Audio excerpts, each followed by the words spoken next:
আসসালামু আলাইকুম। এই ভিডিওতে আমরা দেখব কিভাবে দিস পিসি আপনি ডেস্কটপে আনবেন। উইন্ডোজ দেওয়ার পরে কিন্তু দিস পিসিটা শো করে না। তো আমার এখানে দেখতেছেন, এখানে দিস পিসিটা নাই, অর্থাৎ আমি কম্পিউটারে যে ফাইলে ঢুকবো সেটা নাই। তো এটা আনার জন্য আপনাকে মাউসের রাইট বাটন ক্লিক করতে হবে। ক্লিক করার পরে পার্সোনালাইজেস এখানে ক্লিক করতে হবে।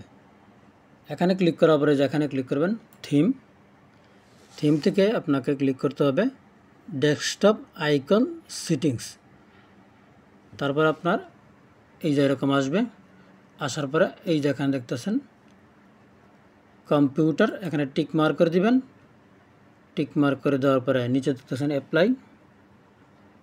অ্যাপ্লাইতে ক্লিক করবেন, তারপরে ওকেতে ক্লিক করবেন।